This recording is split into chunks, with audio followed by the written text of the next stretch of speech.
Ouh là là là là là là là là là. Bonjour chers tous. Je souhaite que vous allez bien.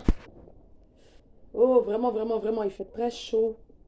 Excusez-moi, dans ces temps-ci, j'ai pas eu le temps de faire des vidéos. Il y a un travail formidable qui est en train d'être abattu. Vraiment, nous sommes en train de recadrer les choses dans la tête des ados. Nous sommes en train de recadrer les choses dans la tête des parents même. Nous sommes en train de recadrer les choses dans la vie active. Alors, c'est des visites, c'est des... Oh, allez, venir, allez, venir, allez, venir. Alors, c'est vraiment pas facile. Aujourd'hui, même, je fais pression comme ça sur moi-même afin de pouvoir faire une vidéo. Mais là, je me rends compte qu'ils ont coupé le courant. Il fait vraiment chaud. Mais c'est pas grave. C'est pas grave. C'est pas grave. On va faire avec. Parce que je me dis que ça là, si je ne fais pas ça aujourd'hui, là, je ne sais pas à quel moment je vais faire encore. Voilà. Donc là, on va faire quand même. On va faire. Dieu vous bénisse.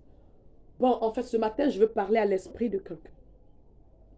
Oui, quelqu'un qui est là et qui se dit que rien ne va chez lui. Il se dit, dans ma famille, on s'occupe des autres et moi, je suis là, on ne s'occupe pas de moi. Dans ma famille, on s'occupe de mes petits frères, de mes grandes soeurs, de mes grands frères. Mais moi, quand je demande quelque chose, on ne s'occupe pas de moi. C'est-à-dire, on ne me prend pas au sérieux, on ne me considère pas. Même quand j'ai besoin d'argent, tout le monde rit. Quand je dis aux gens que je souffre, les gens rient. C'est-à-dire, quand mes petits frères, mes petites soeurs ont des concours à passer, on les dépose même, on s'occupe d'eux. Mais moi, on ne sait même pas dans l'école même où je fréquente. C'est-à-dire, et tu es là, tu culpabilises et qui dit, je ne sers à rien. Je ne sers à rien. Ma vie est vraiment difficile. Mes parents ne m'aiment pas. Mes parents ne m'aiment pas. Je te dis aujourd'hui, ce n'est pas parce que tes parents ne t'aiment pas. C'est parce que tu es un leader. Un leader, un leader né, c'est quelqu'un qui, dès sa naissance, déjà, les parents reconnaissent, l'esprit des parents reconnaissent déjà que c'est un leader.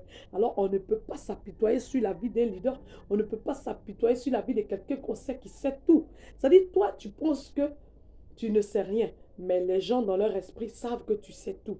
Voilà pourquoi on ne s'apitoie pas sur ton sort. Et même quand tu dis que tu n'as pas d'argent, on te voit déjà grand. Et quand tu dis que tu n'as rien, les gens ne s'occupent pas de toi, ça rit. Ce n'est pas parce qu'ils sont en train de se moquer de toi. Leur esprit comprend que tu es un grand. Alors quand tu dis que tu n'as rien, on se dit, ah, mais celui-là, il a quel problème? En fait, c'est ça. Alors si tu vis cette situation et tu te reconnais dans ce que je suis en train de dire, c'est ce que tu es un leader.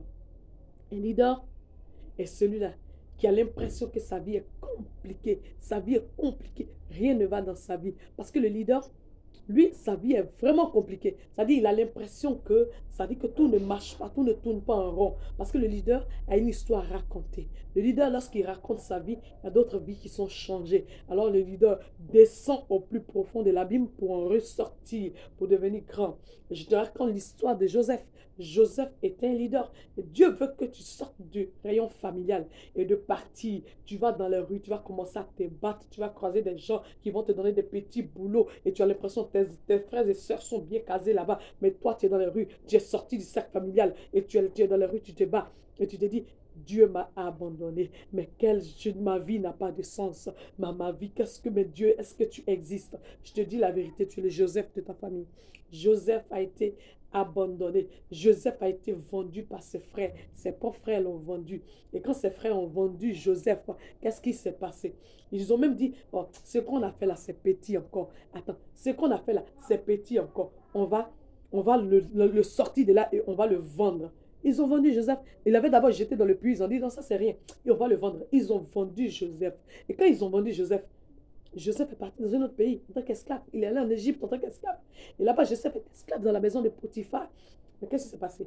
Il travaillait avec joie. Il était dans l'enthousiasme. Il travaillait, il était heureux. Parce que quand Dieu te donne un petit travail, dans le cadre où tu te trouves chez un petit patron ou chez quelqu'un, considère-le, respecte-le et fais le travail là avec joie. Ne sois pas malheureux.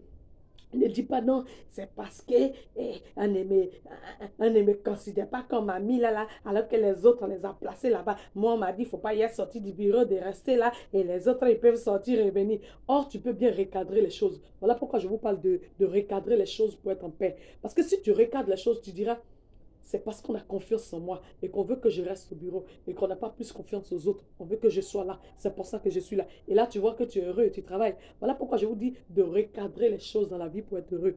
Je vous parle de recadrer les choses pour être heureux. Alors, Joseph était dans la joie. Et qu'est-ce qui s'est passé? Il a appris, la femme, à un moment, la femme de Potiphar a voulu qu'il pêche. Elle a voulu qu'il couche avec elle. Elle a dit, si tu couches avec moi, je vais dire à mon mari, il va te lever un plus grand rang. Joseph a refusé. En fait, ce qui est le deuxième point, c'est qu'il ne faut jamais pécher contre ton Dieu. Parce que Dieu, au moment où tu as les problèmes et les difficultés, où même les gens ne peuvent pas ouvrir leurs yeux pour te regarder, Dieu est là. Et c'est à lui seul que tu parles. Et c'est lui qui te tape l'épaule et qui te dit, je crois en toi. Je crois en toi. Je tends la main. Tu peux y arriver. Et c'est lui seul qui te dit cela. Alors tu ne peux pas pécher contre lui pour qui que ce soit. Ça, ne pêche jamais contre ton Dieu pour qui que ce soit. Ne pêche jamais contre ton Dieu pour qui que ce soit. N'attriste pas son esprit. N'attriste pas son esprit. Il ne mérite pas que tu attristes son esprit. Alors sois dans la joie et ne pêche pas contre Dieu. Travaille. Et tu es en train d'apprendre. Tu es en train d'apprendre auprès de ton patron. Tu es en train d'apprendre là où il t'a déposé. Et à un moment donné, ça ne s'est pas arrêté là. Parce que Joseph a refusé de coucher avec la femme de Potiphar, de pécher.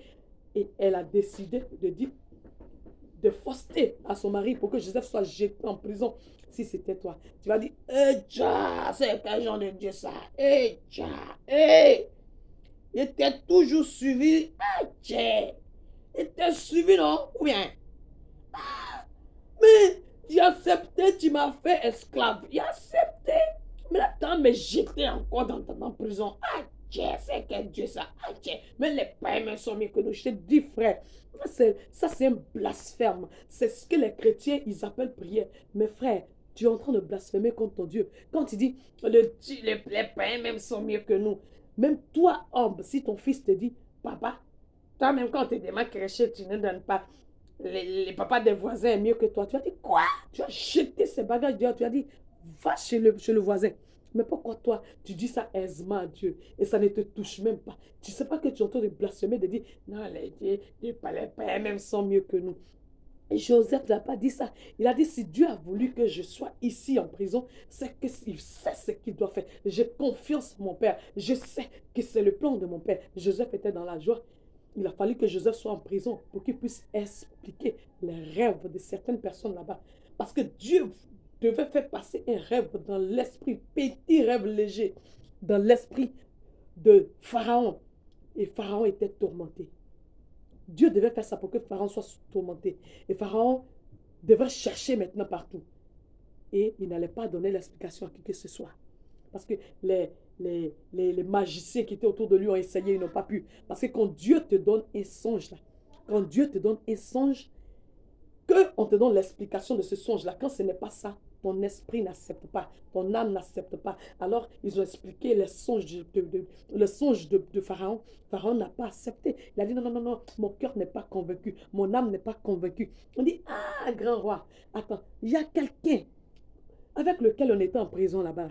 Il expliquait nos songes. Alors, on va aller le chercher. C'est ainsi qu'on se souvient. On se souvient de Joseph. Et Joseph fut emmené devant Pharaon. Et maintenant, tu sais, quand tu arrives devant un roi, là, normalement, tu te prosternes. Ils ont dit à Joseph de se prosterner. Joseph a dit, non, je ne peux pas me prosterner devant un homme, seul devant Dieu. Aïe, aïe, aïe. Et là, il y a quelque chose qui s'est passé dans l'esprit de Pharaon, là. Il a dit, quoi? Quelqu'un, un petit être comme ça qui dit qu'il ne peut pas se prosterner devant moi, le roi, c'est que c'est quelqu'un qui ne va pas me mentir. Vous savez, quand tu obéis à Dieu, c'est Dieu qui parle à ta place. Là, il aurait parlé dans l'esprit de Pharaon pour dire à Pharaon, celui-là, il est impoli, il va lui trancher la gorge. Mais il a changé les choses. Il a dit, s'il n'a pas pu se prosterner devant toi, c'est parce qu'il ne peut pas te mentir. C'est quelqu'un de sérieux, c'est quelqu'un de juste. Aïe, aïe, aïe, c'est Dieu qui parle à ta place. Quand tu obéis à Dieu, Dieu parle à ta place. Il change les choses, il remplace les choses. La manière dont on devait penser de toi, ça se transforme en quelque chose de bien. Alors, Joseph expliqua le songe du roi. Et voilà le roi qui dit, mais, mais quelle solution il faut prendre? Et Joseph dit, la solution est simple. La solution est simple. C'est que les 7 années de famine, là, on devrait, les 7 années, pardon, d'abondance, on devait amasser beaucoup. Comme ça, quand la famine va venir, on sera déjà dans l'abondance. Il a dit, ah, mais ça, personne ne peut agir comme toi, personne n'est sage comme toi. Alors, à partir d'aujourd'hui, à partir de maintenant, hein, je te donne mon fauteuil. À partir d'aujourd'hui, tu deviens le pharaon. À partir d'aujourd'hui, je te donne ma couronne. Tu deviens le pharaon. Il dit, écoutez-le. Écoutez-le. À partir d'aujourd'hui, faites tout ce qu'il vous dira de faire. Et Joseph devient quoi? Le supérieur de Potiphar. Alors que la femme de Potiphar voulait que Joseph pêche avec elle pour lui confier, pour dire à son mari de le mettre dans une place un peu élevée, mais toujours dans le cadre des esclaves. Hein. Mais là, maintenant, Joseph devient le patron de son mari parce qu'il a obéi à Dieu. Je te dis la vérité, ne pêche pas contre ton Dieu. Ne pêche pas contre ton Dieu. Il est ta force. Un leader a un Dieu. Un leader a un Dieu. Et son Dieu, c'est le créateur de l'humanité. Un leader ne pêche pas contre son Dieu. Un leader ne pêche pas contre son Dieu. Un leader fonce. Un leader ne voit pas les critiques comme des pleurs, comme quelque chose pour lequel il doit pleurer. Mais un leader utilise les critiques et avance. Un leader n'utilise pas la méchanceté des gens pour pleurer, mais il utilise cette méchanceté pour avancer. Un leader utilise les complots contre lui pour avancer. Un leader n'est pas petit. Un leader, c'est celui-là qui a une histoire à raconter, une histoire solide. Un leader, c'est celui qui rentre dans le mur. Un leader, il voit le mur comme une toile d'araignée. Quand il rentre dans le mur, il sent que c'est une toile d'araignée. Le leader ne baisse pas les bras. Le leader ne baisse pas. Et ça, je n'ai pas peur, parce que le leader ne meurt pas. Un leader, c'est celui qui compte sa vie, qui raconte sa vie, et puis tout le monde crie « Waouh !» Alors un leader ne meurt pas. N'aie pas peur. Dans la situation dans laquelle tu vis, n'aie pas peur. Tu es un leader et tu ne mourras pas. Tu es un leader, tu ne mourras pas. Et un leader n'a pas de haine.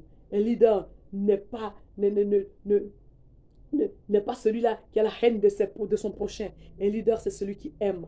Un leader, c'est celui qui pardonne à ses voisins, qui pardonne à tout et chacun, qui pardonne à ceux qui l'ont offensé. Un leader n'a pas de haine. Un leader pardonne. Un leader ne dit pas, ouais, vous là non, il a réussi maintenant, c'est maintenant vous venez. Vous, mes parents, je ne suis pas prêt pour vous. Vous, mes frères, tout ça, moi, je ne suis pas prêt. Personne ne m'a aidé. Non, non, non. Un leader, c'est celui qui souffre pour toute la famille. Joseph a souffert, mais c'était pour aider sa famille. C'était pour aider sa famille. Joseph, grâce à lui, sa famille est rentrée en Égypte. Joseph a fait du bien à sa famille. Quand le Seigneur t'emmène au bas comme ça, de l'abîme, il t'envoie au plus profond de l'abîme. Tu es un leader parce qu'il sait que toi, tu peux tenir. Et si c'était quelqu'un d'autre, la personne n'allait pas pouvoir. Mais il sait que toi, tu peux tenir. Alors, il t'envoie au bas de l'échelle et il te fait remonter en surface. Mais c'est pour ta maison en premier. C'est pour tes frères en premier. Alors, quand tu peux, aide-les. Quand tu peux, aide-les. Écoute-les. Laisse-les s'approcher de toi. Sois simple. Sois humble. Un leader n'est pas orgueilleux. Un leader ouvre la porte à tout le monde. Un leader, c'est toi. Fonce dans le mur. Et ton Dieu t'accompagne. Ton Dieu te donne la force. Tes parents ont eu confiance en toi, mais tu n'as pas su qu'ils avaient confiance en toi. C'est parce qu'ils avaient confiance en toi qu'ils ne pleuraient, ils ne te faisaient pas comme un bébé. C'est parce qu'ils avaient confiance en toi qu'ils ne te pouponnaient pas. Ne les déteste pas. Aime-les. Aime-les. Tu es un leader. Et continue de foncer. J'attends ton histoire. Je t'accompagnerai. Je vais continuer à te coacher. Je vais continuer à te coacher jusqu'à t'emmener au sommet parce que tu es un leader. Sur ce, garde ça dans ton esprit et ne baisse jamais les bras. À bientôt. Ciao.